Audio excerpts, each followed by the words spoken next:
Hi, I'm JJ Thomas. I'm a medical marijuana provider approved by the state of Montana to grow medical marijuana for approved patients in the Montana Medical Marijuana Program. I didn't just wake up one day and decide I was going to start growing marijuana. That's not how my life was. I wasn't around a lot.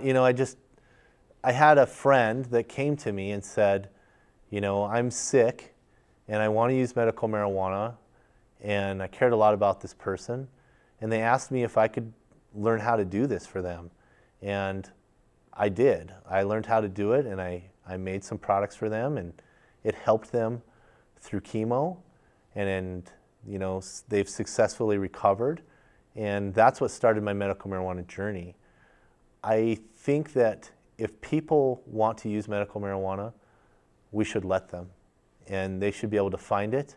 It shouldn't be hard to find. It shouldn't be this taboo thing. It's healthcare. It's health. It's letting people, cure themselves, heal themselves, cope, whatever you want to call it. I don't think anybody should be able to limit somebody's opportunity to access this medication. And right now, depending on where you live, you might be, what's the term? You might not have safe access, and there still is a black market in Montana where, people are still accessing marijuana. They're using it for the same purposes, but they might be afraid to be part of the medical marijuana registry because they don't want their name on a list due to the fact that marijuana was completely illegal in Montana for a long time. So people worry about law enforcement and, getting in trouble for using it and this and that. And it's like, in my opinion, if you're part of the medical marijuana program and you're following the rules and you're doing everything right, you're going to be fine, in my opinion. Or I have been so far, as I do follow the rules. Growing marijuana is difficult for some, and it's easy for some also. But I will say that there's a lot of expenses when you first start growing marijuana. You have to first you have to have the space, you have to have the equipment, so you can spend a lot of money to get started to grow marijuana. And then you might start growing marijuana and you might get halfway into a cycle, is what we would call it. And then maybe you get some insects that kill your crop. Or maybe you didn't realize that during a flower cycle, there's a dark period of time and you're not supposed to be in there. And maybe you went in and out a few times, so your whole crop seeds out. And you spent all this money and you're paying the power bills and you got all this equipment, and now, 12, 14, 16 weeks later, you don't have any marijuana and you just spent a ton of money. So that happens to some people, and it's a tough lesson to learn. There's a lot of places to educate yourself on how to grow marijuana. That's what I did when I started. I read books, I educated myself off of the internet, and I taught myself how to grow quality medical marijuana. But I won't tell you that I didn't lose a lot of money trying to figure out how to do that. Not everyone can afford that, let alone have the space, or maybe your landlord won't allow you to grow if you're renting a space. There is a permission form that you need to have filled out and notarized for the state to allow you to grow marijuana in a rented space. So that's kind of a thing that holds some people back from growing their own also.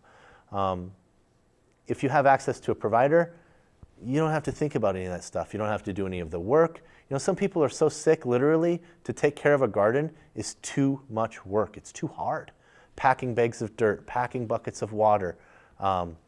It's a full-time job to grow marijuana if you're trying to grow enough marijuana to use regularly for your health. At a provider, you just go in, you talk to them, they show you what they have, they explain to you what they have, you make a purchase, you go home, you medicate. It's that easy. So if you don't know how to grow marijuana, you should look into it. I think everyone should be growing some, if you can. Basically, the current law doesn't allow providers to advertise, so a lot of patients typically are referred to a provider from a friend or a family member that might currently know a provider or is shopping with a provider currently. So that's typically how people are connected. Unless you see like a symbol on a building that kind of portrays medical marijuana, whether it's a green flag and a white cross or a green cross.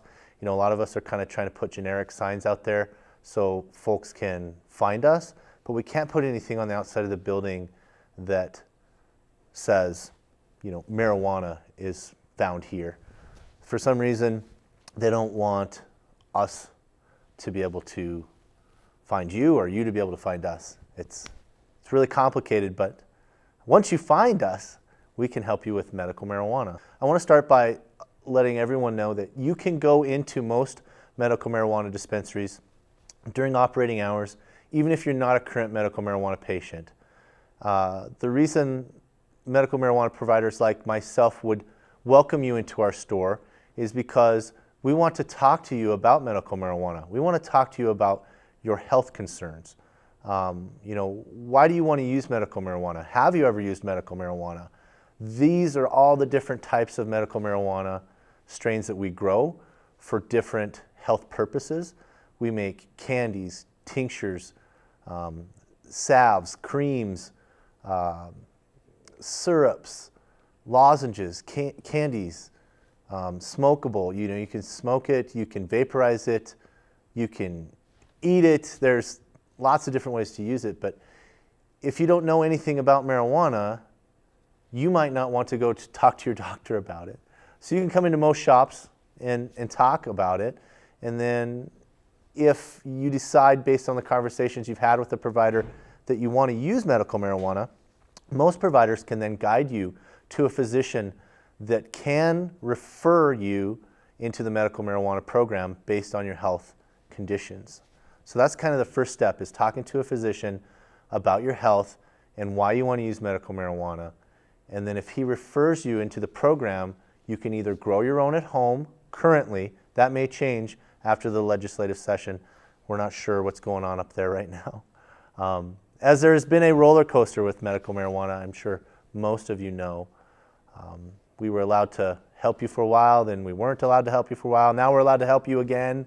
So everybody's excited about that. You know, you have safe access again to marijuana currently. Once you've been approved, like I say, you can either grow your own at home or you can sign up with a provider like myself. What that means is you would be obtaining your medical marijuana from me after the state processes that paperwork.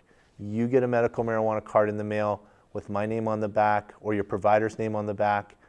I get a medical marijuana card with your name on it, and then you're legally allowed to purchase it from me. There are rules on how much you can purchase at a time, and all of this stuff is kind of laid out, you know, on the state of Montana DPHHS medical marijuana program website. So all the rules are there. It's very cut and dry. The rules might change though, so it's always good to check that website. Your provider, if he's a good provider or she's a good provider, should always kind of know what's going on and should inform you as a patient when they see you on any changes that occur. I know that's kind of been a big deal throughout this roller coaster, is us helping inform you, and that's why it's great that, you know, we're on the TV channel today to help you understand kind of what's going on with marijuana in Montana.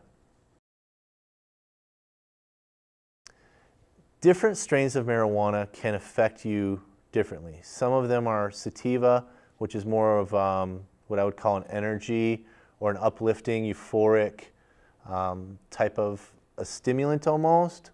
And some are more indica, which are more sleepy, relaxing, you know, calming type of strains. And then you have, you know, what they call hybrids, which are in the middle, you know, so they're kind of a combination of both.